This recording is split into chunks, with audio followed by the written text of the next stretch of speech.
আজকের গল্প জাদুই ম্যাগির গাছ।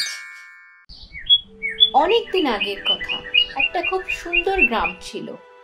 সেই গ্রামের একটা ঘর ছিল শান্তা দেবীর, যে নিজের ছেলে সুন্দরর সাথে থাকত। শান্তা দেবী ছিল খুব গরিব, আর যেমন তেমন করে সে নিজের সংসার চালাতো। কিন্তু গরিব হওয়া সত্ত্বেও সে নিজের ছেলে সুন্দরকে স্কুলে পাঠানো বন্ধ করেনি। অন্যদিকে সুন্দর ছিল ভীষণ লায়েক আর বুদ্ধিমান বাচ্চা।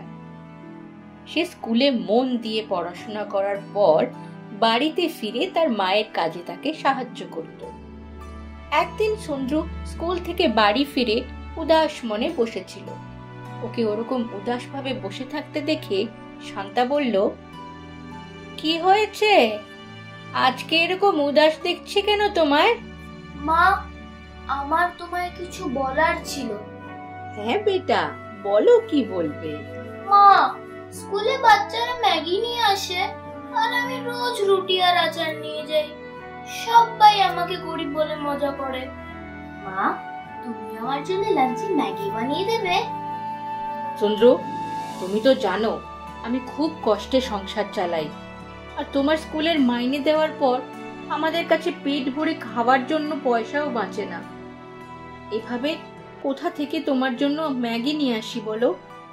আর স্কুলে কেউ তোমায় মজা করলে করতে দাও, ওদের বলো যে ম্যাগির থেকে বেশি সুস্বাদু মায়ের হাতের বানানো রুটি। আর হ্যাঁ, কালকে তোমার জন্য তোমার পছন্দের সবজি বানাবো। এবার তুমি মন দিয়ে পড়াশোনা করো, যাতে বড় হয়ে তোমার একটা ভালো চাকরি হয়। তখন যা মন চাইবে তাই খাবো, আর যেখানে খুশি সেখানে ঘুরতেও যাব। কিন্তু মা, যখন ওরা ম্যাগি খায় আমারও মন করে ম্যাগি খাবার। মা, কখনো তো খাওয়াও ম্যাগি। আমি জানি না, আমার ম্যাগি চাই। অনেক হয়েছে সুন্দর, আমার কথা কানে যাচ্ছে না? আমার কাছে টাকা নেই, আর বিনা পয়সায় কোথা থেকে ম্যাগি আনবো?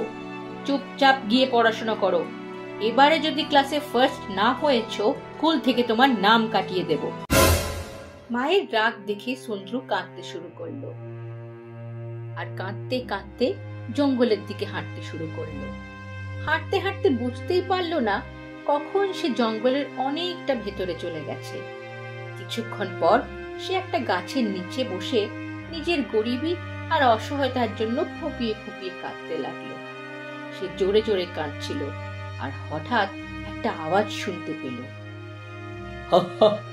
আরে বাচ্চা, কি হলো? আর তুমি এই জঙ্গলে একা কেন এসেছো? হঠাৎ করে এরকম একটা আওয়াজ পেয়ে সে থতমত খেয়ে গেল, আর এদিক ওদিক দেখতে লাগলো। अरे तेरा ध्यान किधर है? तेरा हीरो इधर है। अरे पीछे देखो, पीछे। সুন্দর পেছন ফিরে দেখলো গাছটার চোখ মুখ, আর সে কথাও বলছে। এটা দেখে সে খুব ভয় পেয়ে গেল। আরে ভয় পেও না, ভয় পেও না, আমি তোমায় মারবো না। আমায় বলো, কি হয়েছে? কাঁদছো কেন? সুন্দর সমস্ত ব্যাপারটা গাছটাকে বলল। গাছটা সব শুনে বলল, ব্যাস, এইটুকু ব্যাপারের জন্য তুমি এত চিন্তা করছো? ম্যাগির থেকে ভালো তুমি আমার এই মিষ্টি মিষ্টি ফল খেয়ে নাও।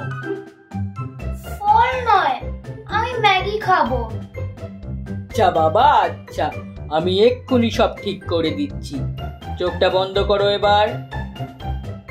গাছটার কথা শুনে চন্দ্র তার চোখ বন্ধ করলো। হলুদ রঙের প্যাকেট জার রেডি হয়ে যায় ঝটপট। খেয়ে সুন্দরু খুশিতে একদম হয়ে যাবে লটপট। গিলি গিলি গিলি গিলি গিলি গিলি গিলি গিলি ছু।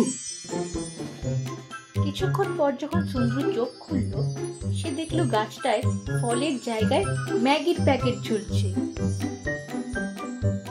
আরে বাহ, এতগুলো ম্যাগি! এতগুলো ম্যাগির প্যাকেট আমি আগে কখনো দেখিনি। কিন্তু এইগুলো আমি পারবো কিভাবে? আমি তো গাছে উঠতে পারি না। ও সমস্যা?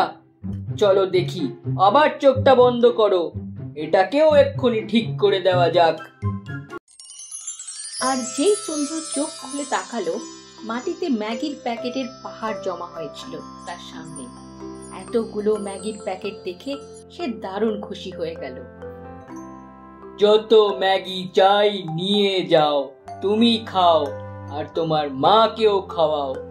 আর হ্যাঁ, এরকম ছোট ছোট কথায় রাগ করে জঙ্গলে একা একা আসতে নেই। এখানে অনেক জঙ্গলি জানোয়ার আছে যা তোমার ক্ষতি করতে পারে। আর হ্যাঁ বেটা, মা বাবারা তাদের সাধ্যের বাইরে গিয়েও নিজেদের বাচ্চাদের শখ আহ্লাদ পুরো করার চেষ্টা করে, তাই তাদের উপর কখনো কোনো কথা নিয়ে রাগ বা অভিমান করতে নেই। এবারে ঝটপট বাড়ি যাও, তোমার মাকে সরি বলবে। হ্যাঁ, আপনি ঠিক বলেছেন। আমার মা আমায় খুব ভালোবাসে, কিন্তু আমি রাগের মাথায় সেসব ভুলে গেছিলাম আর এখানে চলে এসেছিলাম। দুয়ের পর থেকে আমি আর এরকম কিচ্ছু করব না। আর এতগুলো ম্যাগির জন্য আপনাকে অনেক অনেক ধন্যবাদ। তারপর সুন্দরু অনেকগুলো ম্যাগি নিয়ে খুশি খুশি হয়ে নিজের বাড়ির দিকে চলল। বন্ধুরা, গাছ আঙ্কেলের কথা আমি তো বুঝে গেলাম। আর এবার থেকে কোনো জিনিসের জন্য আমি কখনো জেদ করব না। আশা করি তোমাদের বুঝতে বাকি নেই। আর আমাদের এই গল্পটা যদি তোমাদের ভালো লেগে থাকে তো এই ভিডিওটা লাইক করবে আর এই চ্যানেলটা সাবস্ক্রাইবও করবে। সাবস্ক্রাইব না করলে আমার পরের গল্প শুনবে কিভাবে?